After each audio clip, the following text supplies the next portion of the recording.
Hello students, आज हम पढ़ने वाले हैं फैक्टराइजेशन। और फैक्टराइजेशन बेसिकली मैथमेटिक्स का एक बहुत इंपॉर्टेंट कंसेप्ट है जो कि आपको class 8, 9th, 10th even after 10th भी आपको इसके बहुत जगह यूज़ मिलेंगे। ठीक है। और फैक्टराइजेशन का जैसे आप नंबर्स का फैक्टर्स पढ़ते थे बचपन में अपने, सपोज़ कीजिए आपको कोई बोलता था 10 का फैक्टर बताओ, तो आप क्या बोलते थे 2 × 5। तो ये बेसिकली नंबर का फैक्टर था। किसी नंबर का फैक्टर जो है हम इस तरह से लिखते थे 2 × 5, मतलब 10 को आपने दो नंबर के प्रोडक्ट में कन्वर्ट कर दिया, ये उसके फैक्टर हो गए। तो 10 के फैक्टर क्या हुए 2 और 5। बट यहाँ पे जो हम फैक्टराइजेशन पढ़ने वाले हैं वो पढ़ने वाले हैं अलजेब्रिक एक्सप्रेशन का। तो फैक्टराइजेशन का डेफिनेशन एक बार देखते हैं क्या लिखा है। It is the process of finding 2 और more factors of the given algebraic expression. ठीक है। अलजेब्रिक एक्सप्रेशन किसको बोलते हैं हम? अलजेब्रिक एक्सप्रेशन बेसिकली बोलते हैं it's a combination of variable and constant के। सपोज कीजिए मैंने लिखा 5x²। ठीक है, ये एक अलजेब्रिक एक्सप्रेशन है जिसमें कि एक सिंगल टर्म है। इसमें कई टर्म्स हो सकते हैं, 5x² प्लस 2x अगर हो गया ये, तो इसमें आपके 2 टर्म हो गए। अगर ये अलजेब्रिक एक्सप्रेशन है आपका और इसमें आपको अगर फैक्टराइजेशन करने के लिए कहता है तो आप कैसे फैक्टराइजेशन करेंगे, उसके 4 मेथड्स बेसिकली हम लोग पढ़ने वाले हैं। उन 4 मेथड्स को अगर कोई स्टूडेंट अच्छे से याद कर लेता है, समझ लेता है, याद कर लेता है, उन मेथड्स को, स्टेप्स को दिमाग में बैठा लेता है, तो चाहे वो क्लास 8 का क्वेश्चन हो, क्लास 9 का क्वेश्चन हो, क्लास 10 का क्वेश्चन हो, सारे क्वेश्चंस उन्हीं मेथड से बनेंगे। क्वेश्चन का स्टैंडर्ड जो हो सकता है थोड़ा बहुत ऊपर नीचे होता चला जाएगा जैसे जैसे आप आगे क्लासेस में पढ़ेंगे। वो भी मैं आपको बता दूंगा कि कहाँ पे जो है किस लेवल में क्वेश्चन का जो है डिफिकल्टी लेवल बदल जाता है, किस टाइप के क्वेश्चंस में, बेसिकली किस टाइप के क्वेश्चंस में क्वेश्चन का डिफिकल्टी लेवल जो है वो बढ़ा देते हैं। बाकी इन जनरल सारे क्वेश्चन जो है चाहे वो 8 क्लास का हो चाहे 9th क्लास का, वो सेम ही रहता है। तो सबसे पहला मेथड जो हम पढ़ने वाले हैं वो है टेकिंग कॉमन मेथड। ठीक है, टेकिंग कॉमन मेथड जो है, ये मेथड आपको ऑलमोस्ट हर क्वेश्चन में अप्लाई करना पड़ेगा। ऐसा नहीं है कि ये आपको इंडिपेंडेंट डायरेक्ट क्वेश्चन में, मतलब किसी क्वेश्चन में डायरेक्ट सिर्फ आप ये अप्लाई करेंगे तो क्वेश्चन बन जाएगा। मतलब अगर कोई एग्जांपल मैं आपको दिखा रहा हूँ उस केस में तो ये ठीक है। जैसे मान लीजिए इस दोनों में ये वाला एग्जांपल है, इसमें आपको अगर फैक्टराइजेशन करना है तो आप क्या करेंगे, देखेंगे कॉमन क्या है। ठीक है, कॉमन क्या है, x है, यहाँ पर भी x है। नंबर में कॉमन नहीं है, दोनों डिफरेंट नंबर प्राइम नंबर्स हैं। तो यहाँ पे x निकाल लेंगे आप बाहर, कॉमन बचेगा आपका 5x + 2। ठीक है, तो ये आपने इसको फैक्टर्स में कन्वर्ट कर दिया कॉमन मेथड से। बट इतना सिंपल क्वेश्चन नहीं आता है। जो कॉमन निकालने का जो मेथड है बेसिकली ये मिक्स टाइप के क्वेश्चन में आता है कि मतलब इस मेथड के अलावा उस क्वेश्चन में और भी मेथड अप्लाई होंगे, जो बाकी रिमेनिंग 3 मेथड्स हैं उनमें से कोई 3 मेथड भी यूज़ होगा। ठीक है, तो सेकंड जो है आपका है वो मेथड है grouping method, bye grouping method. इसको भी हम एक एग्जांपल लेके समझते हैं। ग्रुपिंग मेथड हम किसको बोलेंगे, इसका एक एग्जांपल लेते हैं, फिर इसको मैं समझाता हूँ आपको। सपोज कीजिए आपके पास कोई क्वेश्चन है, example xy - pq + qy - px। अब आप देखिए आपको पेयर बनाना है। ऐसे ये मेथड जनरली कहाँ अप्लाई होगा, ग्रुपिंग मेथड, जब आपको 4 टर्म्स दिए हुए होंगे। जैसे इस क्वेश्चन में कितने टर्म दिए, 1 2 3 4। अब इस 4 में आपको 2 का पेयर बनाना है। तो अगर आप फर्स्ट 2 का पेयर बनाएंगे तो इसमें से आपको कुछ कॉमन नहीं निकल पाएगा। जैसे यहाँ पे xy, यहाँ पे pq है, तो ये आपका ग्रुप जो है वो नहीं होगा, इसमें कुछ कॉमन नहीं आएगा। तो आप सोचेंगे कि और कौन सा 2 नंबर ले जिसका कि 2 टर्म ले जिसमें कॉमन निकाल सकते हैं। अगर हम फर्स्ट और लास्ट वाले को ले तो इसमें से x कॉमन आ जाएगा। तो इसको आप पहले ग्रुपिंग करके लिख देंगे xy - px। उसके बाद आप इसको लिख देते हैं ये वाला, तो ये है आपका +qy, पहले प्लस वाले को लिख दिया, फिर -pq। ठीक है, अब देखिए यहाँ पे क्या कॉमन आएगा, x देख लिया था हमने पहले ही, तो ये हो गया y - p। यहाँ पे क्या कॉमन आएगा, यहाँ पे q है, यहाँ पे q है, यहाँ पे y है, यहाँ पे y नहीं है, तो q कॉमन आ जाएगा। तो आपने +q कॉमन ले लिया, तो यहाँ पर भी आप क्या आ गया y - p।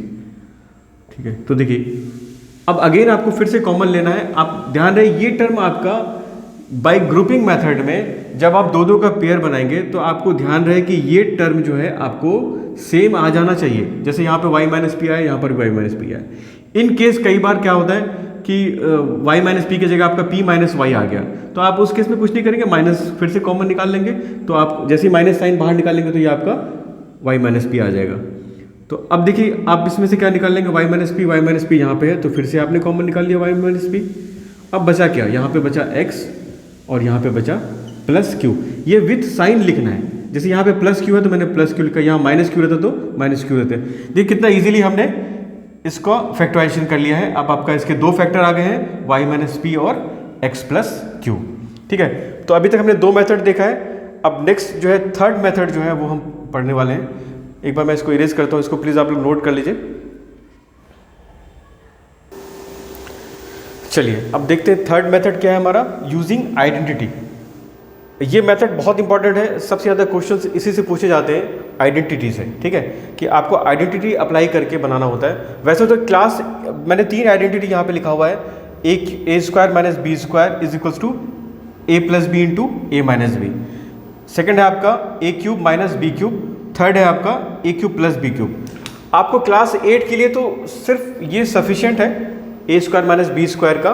बाकी जो दो है वो बेसिकली क्लास 9th में ज़्यादा यूज़ होते हैं।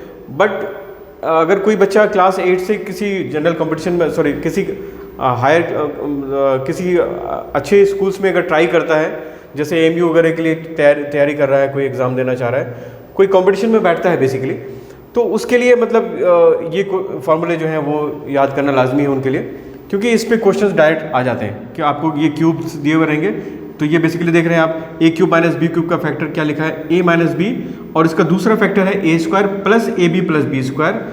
और उसी तरह से a cube plus b cube का है पहला फैक्टर ए प्लस बी, और दूसरा फैक्टर है a square minus a b plus b square. आपको माइनस सिर्फ ध्यान रखना है कि पूरे फैक्टर में, इस वाले में भी इस वाले में भी दो फैक्टर्स है ना, तो यहाँ पर सिर्फ एक माइनस साइन है, इसमें भी एक माइनस साइन है। पहला तो ये याद रखना, क्योंकि ये कन्फ्यूजन हो जाता है माइनस का। तो आपको देखिए फैक्टर्स तो सिमिलर है दोनों ही केस में, ए क्यूब माइनस बी क्यूब है या ए क्यूब प्लस बी क्यूब है, फैक्टर सेम है ना। यहाँ पर ए माइनस बी, यहाँ पर ए प्लस बी। बाकी देखिए a square b square, a square b square, a b terms है। सिर्फ माइनस का आपको थोड़ा ध्यान रखना है कि माइनस कहाँ पे होगा। ठीक है, तो ये उनके लिए है बेसिकली। और हम लोग यहाँ इस क्लास में डिस्कस करेंगे सिर्फ ए स्क्वायर माइनस बी स्क्वायर। बाकी इन दो के लिए मैं एग्जाम्पल्स जो है नेक्स्ट वीडियो में बता दूंगा। ठीक है, तो चाहिए इसको हम लोग एक एग्जाम्पल से देखते हैं। सपोज कीजिए आपको कोई क्वेश्चन आया एक्स स्क्वायर माइनस वन, एक सबसे छोटा सा एग्जाम्पल लिया मैंने, इसका फैक्टर करना है आपको। ठीक है, एक्स स्क्वायर माइनस वन। आप इसको क्या करेंगे, पहले देखेंगे इसको, इसमें पहले कॉमन देखेंगे आप। ठीक है, मेथड हमारा क्या है, सबसे पहला कॉमन मेथड, तो हम कॉमन देखेंगे। इसमें से कुछ कॉमन ऐसा तो दिख नहीं रहा है हमें, ये एक्स स्क्वायर है, यहाँ पे वन है। सेकंड मेथड जो है ग्रुपिंग, वो जो है आपके चार टर्म्स दिए हुए रहेंगे तब आप अप्लाई करेंगे ना। अब थर्ड जो है आपका है factor method. Third factor method आपका क्या है, यूजिंग आइडेंटिटी। तो आइडेंटिटी आपने क्या पढ़ा है, a square minus b square का। तो यहाँ पे आप इसको कन्वर्ट कर सकते हैं स्क्वायर में, जैसे ये तो ऑलरेडी परफेक्ट स्क्वायर में है। वन को आप हमेशा एक परफेक्ट स्क्वायर के रूप में देखेंगे। ठीक है, फैक्टराइजेशन के चैप्टर में जब फैक्टराइजेशन का कोई क्वेश्चन करेंगे तो आप वन को हमेशा एज अ परफेक्ट स्क्वायर देखेंगे, क्योंकि वन का स्क्वायर कितना होता है, वन ही होता है। तो आपके ये ए स्क्वायर और ये बी स्क्वायर मिल गया आपको, तो आप इसको क्या लिखेंगे, ए क्या है एक्स प्लस बी क्या है वन। तो पहला फैक्टर ए प्लस बी, दूसरा फैक्टर है आपका ए माइनस बी। ठीक है, तो इस तरह से आप इसका फैक्टराइजेशन करेंगे। सेकेंड एग्जाम्पल मैं आपको दिखा रहा हूँ। अगर आप मान लीजिए आपके पास ये है एक्स क्यूब माइनस 25x। ठीक है, देखिए अगेन आप सबसे पहला मेथड क्या है हमारे पास, कॉमन निकालने का। तो इसमें कॉमन क्या है, यहाँ पर x है, यहाँ पर भी x है, तो हम x को कॉमन निकाल लेंगे। अब यहाँ क्या बचेगा, एक्स स्क्वायर माइनस 25। देखिए डायरेक्टली आप इसमें अगर आइडेंटिटी लगाते हैं तो आपको आइडेंटिटी नहीं समझ में आता कि ये क्यूब का टर्म है, यहाँ पे 25 है, यहाँ पे x है। लेकिन जैसे ही आपने x को कॉमन निकाल लिया, जो कि हमारा फर्स्ट स्टेप है किसी भी क्वेश्चन को अटेम्प्ट करने का, तो आपको अब जैसे ही आपने कॉमन निकाल लिया तो आपको क्वेश्चंस जो है दिखने लगा कि ये कैसे सॉल्व होगा। देखिए ये आपको पहला स्क्वायर मिल गया, perfect square x square already दिया हुआ है, और 25 को आप किस में करेंगे कन्वर्ट, 5 के स्क्वायर में। ठीक है, तो ये अगेन आपका आइडेंटिटी बन गया ए स्क्वायर माइनस बी स्क्वायर। तो आप एक ए प्लस बी लिख लिया आपने, सेकंड फैक्टर आपने a minus b, that is x plus 5 और एक्स माइनस 5। ठीक है, तो ये भी आपका हो गया।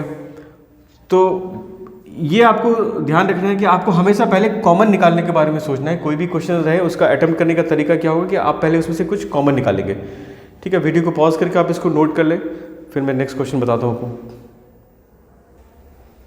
चलिए देखते हैं अगला क्वेश्चन, 49x² माइनस 16y²। सबसे पहले आप क्या देखेंगे, कॉमन निकालने के बारे में। तो कॉमन जो है आपका कुछ ऐसा है नहीं इसमें, यहाँ 49 है, यहाँ पे 16 है, यहाँ x है, यहाँ y है। तो सेकंड आपको आइडेंटिटी के बारे में आप सोच सकते हैं, क्योंकि ये आपको माइनस साइन दिख रहा है। आपको क्या देखना है कि दो परफेक्ट स्क्वायर के बीच में अगर माइनस साइन है तो आप समझ जाएंगे कि आपको यहाँ पे आइडेंटिटी यूज करना है। अब इसको परफेक्ट स्क्वायर कैसे देखेंगे आप, ये तो परफेक्ट स्क्वायर है x² y², इसके साथ जो इसका कोफिशिएंट है 49 और 16, अब उसको कन्वर्ट करना है आपको परफेक्ट स्क्वायर में। तो 49 को आप क्या लिखेंगे, 7² और ये x², माइनस 16 को क्या लिखेंगे आप, 4 का स्क्वायर और ये y²। ठीक है, तो ये आपका दोनों परफेक्ट स्क्वायर हो गया। आप इसको लिख सकते हैं 7x का होल स्क्वायर माइनस 4y का होल स्क्वायर। अब देखिए ये आपका हो गया a² माइनस b²। अब a की जगह क्या है, यहाँ पे a की जगह है आपका 7x और b की जगह 4y, तो आप लिखेंगे a plus b that is 7x plus 4y। ठीक है, उसके बाद आप लिखेंगे a माइनस बी मतलब 7x माइनस 4y। ठीक है, तो इस क्वेश्चन का दो फैक्टर के क्या निकल के आया आपका, 7x प्लस 4y, दूसरा 7x माइनस 4y। एक और एग्जांपल लेते हैं इसके लिए क्योंकि इंपॉर्टेंट टॉपिक है। 63 a² b² माइनस 7। अब देखिए यहाँ पे आपको कोई परफेक्ट स्क्वायर नहीं दिख रहा होगा, जैसे 63 कोई परफेक्ट स्क्वायर नहीं है, 7 भी कोई परफेक्ट स्क्वायर नहीं है।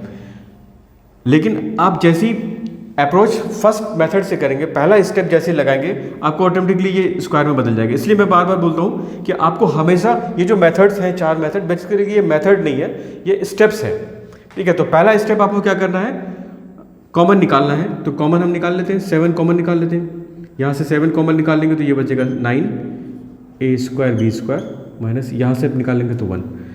अब देखिए ये आपको परफेक्ट स्क्वायर में कन्वर्ट हो गया। 9 आपका किसका स्क्वायर हो गया, 3 का स्क्वायर, ये a² और ये b² और 1 आपको मैंने बताया था, आप 1 को हमेशा स्क्वायर के रूप में देखेंगे फैक्टराइजेशन के चैप्टर में, ये आपको बहुत हेल्प मिलेगा। ठीक है, कि 1 को आप हमेशा मान के चलें कि वो स्क्वायर है, वो दिया ही इसी वजह से है, 1 इसलिए आया है आपके क्वेश्चन में क्योंकि आपको कहीं ना कहीं उसको एज ए स्क्वायर यूज करना है। ठीक है, तो ये आपने 7 ले लिया। अब देखिए ये आपका जो है परफेक्ट स्क्वायर हो गया 3ab का परफेक्ट स्क्वायर और ये 1 का, तो आप मैं इसका डायरेक्ट लिख देता हूँ। क्या हो गया, ये पूरा टर्म आपका a हो गया यहाँ पे और ये b हो गया। तो पहला लिखेंगे a that is 3ab plus b मतलब 1, उसके बाद 3ab माइनस 1। ठीक है, ये हो गया आपका फैक्टराइजेशन। ठीक है, आप वीडियो को पॉज करके इसको नोट कर लें। चलिए फोर्थ मेथड देखते हैं हम, इसका नाम है splitting the middle term. Splitting the middle term ये आपको किस क्वेश्चन में लगाना है, कब आपको लगाना है, देखिए ये आपको लगाना है जब आपको क्वाड्रेटिक एक्सप्रेशन दिया हुआ रहे। Quadratic expression, quadratic expression basically कैसा होता है, क्वाड्रेटिक एक्सप्रेशन जो है बेसिकली कैसा होता है, ये होता है ax² plus bx plus c। इसको हम बोलेंगे क्वाड्रेटिक एक्सप्रेशन। ये क्वाड्रेटिक एक्सप्रेशन का जनरल फॉर्म है। ठीक है, इसमें एक चीज़ देखिए, ये लिखा है मिडिल टर्म। अब मिडिल टर्म मतलब यहाँ पे तो bx हो गया, लेकिन अगर सपोज कीजिए किसी ने ऐसे लिख दिया c plus ax² plus bx, तो क्या ये मिडिल टर्म होगा, नहीं, ये मिडिल टर्म हम नहीं लेंगे। आपको हमेशा क्वेश्चन को इस जनरल फॉर्म में कन्वर्ट करना है। ठीक है, जनरल फॉर्म क्वाड्रेटिक एक्सप्रेशन का क्या है, ax² plus bx plus c। ठीक है, ये है आपका जनरल फॉर्म, मतलब general equation of quadratic expression. इसमें क्या है, हायर टर्म पहले होगा, जैसे x² है, उसके बाद अगला टर्म x, उसके बाद सबसे लास्ट में कांस्टेंट नंबर। तो इस बात का आपको ध्यान रखना है क्योंकि क्वेश्चन में कई बार उसको घुमा देते हैं। तो आपको मतलब जो मिडिल टर्म है bx उसको स्प्लिट करना है। ठीक है, आइए हम देखते हैं उसको कैसे स्प्लिट करेंगे। एक एग्जांपल लेके समझते हैं पहले उसको। ठीक है, तो आपका इसमें एक्सप्रेशन कैसा होना चाहिए, क्वाड्रेटिक एक्सप्रेशन होना चाहिए ax² plus bx plus c के फॉर्म में होता है। ठीक है, तो पहले एग्जांपल लेते हैं हमको एक, उससे आपको क्लियर समझ में आएगा। सपोज कीजिए आपने एग्जांपल ले लिया ये x² प्लस 5x प्लस 6। अब देखिए x² plus 5x plus c एक क्वाड्रेटिक इक्वेशन है, ax² plus bx plus c के फॉर्म में, ax² plus bx plus c के फॉर्म में है। ठीक है, और ये आपके स्टैंडर्ड फॉर्म में है जैसा होना चाहिए था, जैसा हमारा रिक्वायर्ड है कि सबसे पहला हायर टर्म होगा, फिर x वाला होगा, फिर 0 वाला होगा, कांस्टेंट नंबर होगा। तो इसको हम लोग कैसे फैक्टर करने वाले हैं, by splitting the middle term method से। सबसे पहला मेथड देखिए, क्या आप, अगर मैं स्टेप 1 से स्टार्ट करूं, क्या आप इसमें से कुछ कॉमन निकाल सकते हैं? नहीं निकाल सकते। अगर इस केस में भी कुछ ऐसा नंबर होता जो कि कॉमन निकल रहा होता, तो आप उसको पहले कॉमन निकाल रहे होते। ठीक है, और सेकंड मेथड जो है, आपको कहीं माइनस का साइन दिख नहीं रहा है तो आप a² माइनस b² का ऐसा कहीं यहाँ पे लगाने वाले नहीं हो। ठीक है, तो आपको एक चीज़ ये ध्यान भी रखना है कि अगर ये क्वाड्रेटिक एक्सप्रेशन है तो आपको स्प्लिटिंग द मिडिल टर्म से ही इसका फैक्टर होगा। उसका मेथड क्या है, सबसे पहले आपको क्या करना है, जो x² का कोफिशिएंट है, इस केस में नहीं है, इस केस में 1 है बेसिकली, तो उसको मल्टीप्लाई करना है कांस्टेंट टर्म से। ठीक है, कांस्टेंट टर्म हमारा क्या है, 6 है, तो आपका क्या आ गया, 6 × 1 दैट इज 6 × 1 = 6। ठीक है, ये विजिबल है ना ये पार्ट? ठीक है, बल्कि मैं इसको इधर लिख देता हूँ, यहाँ लिख देता हूँ मैं आपको। ठीक है, ये 6 आ गया आपका। अब इस 6 को आपको 2 पार्ट में ब्रेक करना है इस तरह से, जिसका एडिशन या सब्ट्रैक्शन जो है आपका मिडिल टर्म दे दे आपको। ठीक है, फिर साइन का भी ध्यान रखेंगे, जैसे आप इसको क्या लिख सकते हो, 3 × 2। अब 3 × 2 6 आपने लिखा, इसके क्या क्या क्या फैक्टर्स हैं, 3 × 2 भी है, 6 × 1 भी है। पहले आप 3 × 1 ट्राई कर लेते हैं। 3 × 2 क्या होगा, 3 × 2 = 6, और 3 + 2 आपको क्या दे देगा, 5। ठीक है, 3 × 2 6 दे देगा, और प्लस या माइनस मैंने बताया था आपको क्या होना चाहिए, मिडिल टर्म होना चाहिए। तो 3 + 2 5 हो रहा है, दैट इज परफेक्ट। आपको 5 ही चाहिए था। तो अब आप इसको कैसे लिखेंगे, इसको लिखेंगे x² plus 3x plus 2x plus 6।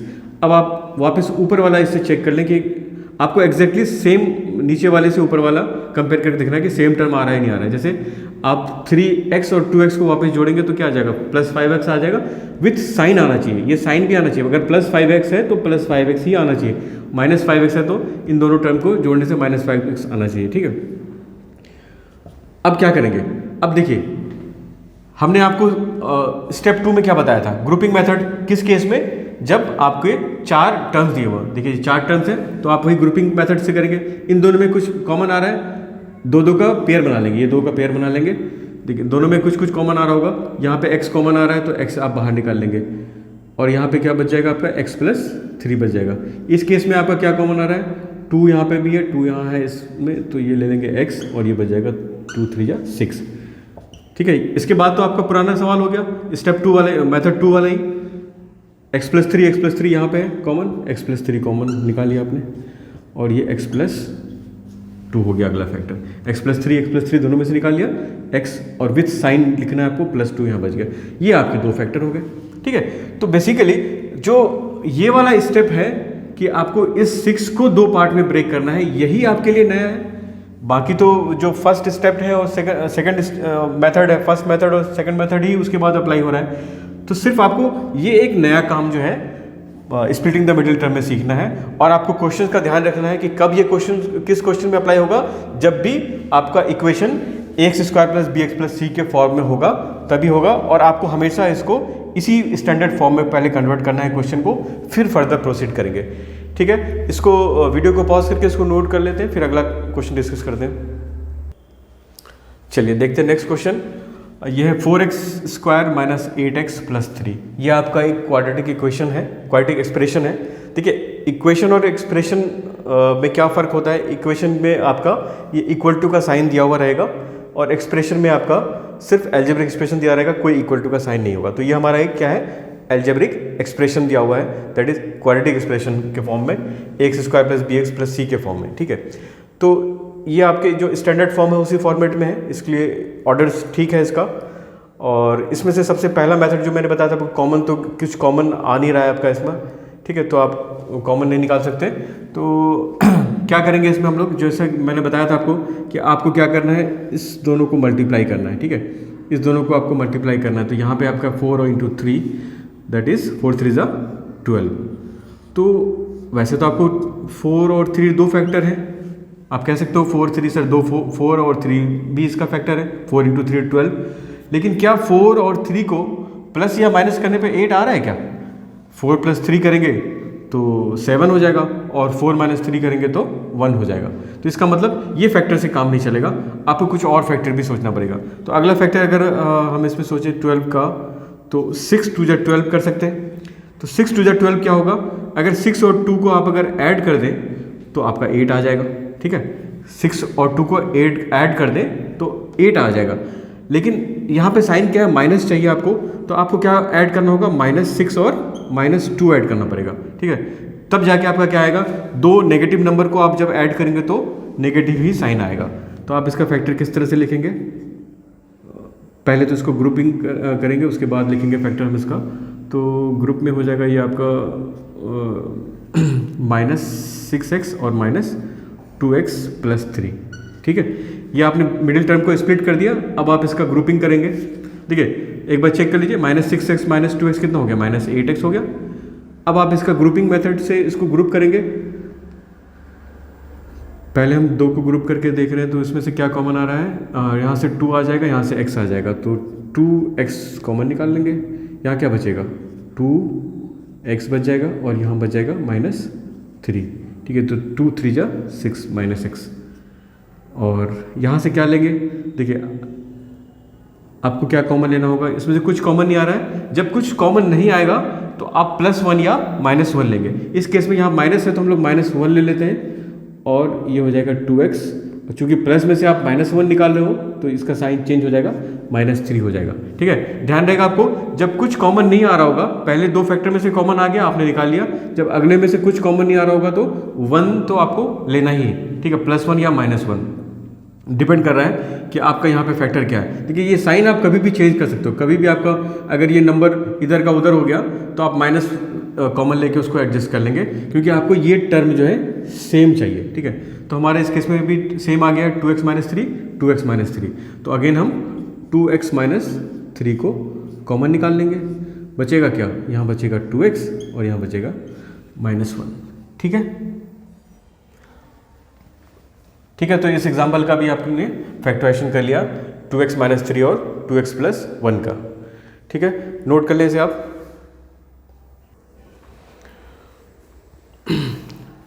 ठीक है स्टूडेंट्स, तो ये हमारा फैक्टराइजेशन के ऊपर जो है कंप्लीट वीडियो था, और फैक्टराइजेशन, इस वीडियो में हमने फैक्टराइजेशन को अच्छे से समझा है, उसके स्टेप्स कैसे हम किसी भी क्वेश्चन का कैसे हम अप्रोच करेंगे, जिसके 4 मेथड्स जो मैंने आपको बताया, टेकिंग कॉमन और ग्रुपिंग, यूजिंग आइडेंटिटी और स्प्लिटिंग द मिडिल टर्म, ये चारों मेथड से आप कोई भी क्वेश्चन क्लास 8 का हो, 9th क्लास हो या 10th क्लास का हो, आप कोई भी क्वेश्चन जो है इन्हीं 4 मेथड से करते हैं। इन 4 मेथड के अलावा और कोई भी मेथड नहीं है, चाहे वो क्वेश्चन किसी भी क्लास का हो, ठीक है।